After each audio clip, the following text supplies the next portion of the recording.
আমাক ৰাতিপুৱা 6টা বজাত আমি খবৰ পাওঁ যে এনেকৈ দুজন জেল কনভিক্ট দোষী সাব্যস্ত হোৱা ব্যক্তি জেলৰ পৰা মানে যেতিয়া ৰোল কল লয় গন্তি লয় তেতিয়া মানে নোহোৱা হোৱা বুলি তেখেতসকলে গম পাইছে। আমি আহি পেলাই চালোঁ গোটেইখিনি, গম পালোঁ যে আমাৰ দুটা কেছৰ আসামী, এটা আছিলে জিয়াৰুল ইছলাম, সেয়েহে যোৱাবাৰ তেনেকৈ জেল পাৰ হৈ পলাইছিলে। আমি অন্ধ্ৰপ্ৰদেশত গ্ৰেপ্তাৰ কৰিছিলোঁ। তাৰপিছত বিচাৰত ইয়াতে 20 বছৰ দোষী সাব্যস্ত হৈছিলে। আৰু সুব্ৰত চৰকাৰ বুলি এজন ঘৰ জাগিৰোডত, সেইজন ব্যক্তিও 20 বছৰ মানে পক্সো কেছতে জেল হৈছিলে। দুজন ব্যক্তিয়ে কি কৰিছিলে, তাৰ নতুন ঘৰটোৰ ভিতৰত যিটো বেৰেক বুলি কয়, বেৰেকৰ ভিতৰতে 16জন মানুহ আছিলে।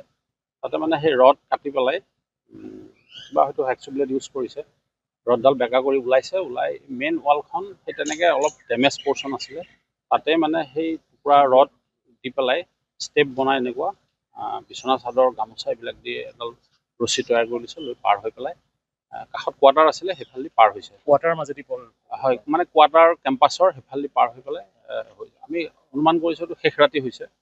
গোটেই ঘটনাখিনি আমি অনুসন্ধান কৰি আছোঁ আৰু আমি চেষ্টা কৰিম এতিয়া। আৰু দুইজন ব্যক্তি তাৰমানে একেটা বেৰেকতে আছিলে আৰু সেই তেনেকৈ ৰড কাটি ভিতৰৰ পৰা ওলাইছে। তাৰ ঘৰটো হ'ল মিছামাৰী, কলাকুছি মিছামাৰী, শোণিতপুৰ ডিষ্ট্ৰিক্ট, আৰু এইজনৰ কণাবৰী গাঁও জাগিৰোড।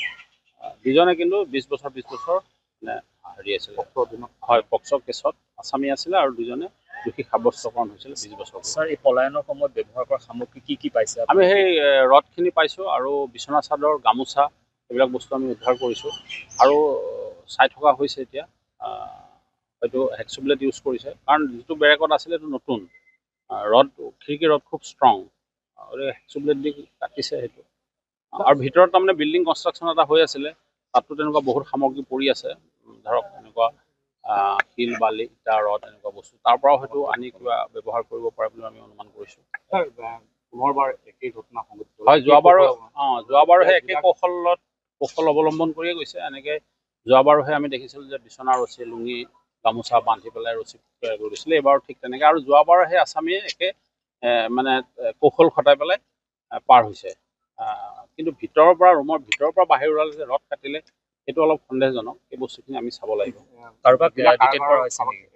নাই, এতিয়ালৈকেতো কোৱা হোৱা নাই। আমি মানে সোধ-পোছ কৰিছে, জেলৰ ষ্টাফক সোধ-পোছ কৰি থকা হৈছে, আৰু বাকী আমাৰ আহিব, ছিনিয়ৰ অফিচাৰসকলো আহিব, আহি গোটেইখিনি চাব। জেল কৰ্তৃপক্ষকো জনোৱা হৈছে, তেখেতসকলৰ পৰাও অনুসন্ধান কৰিব বুলি আমাক কৈছে। কেই বজাত হৈছিলে অনুমানিক এটা সময়? শেষ ৰাতি হ'ব লাগে, কাৰণ ঘটনাটো যেতিয়া গাৰ্ড পাৰ্টি 5টা বজাত সলনি হৈছিলে গাৰ্ড, তেতিয়াহে বোলে গম পোৱা বুলি কৈছে তেখেতসকলে। গতিকে শেষ ৰাতিয়ে হ'ব লাগে বুলি আমি অনুমান কৰিছোঁ। যিকোনো খবৰৰ বাবে যোগাযোগ কৰক 7099017330 লগতে 7099017110 নম্বৰত।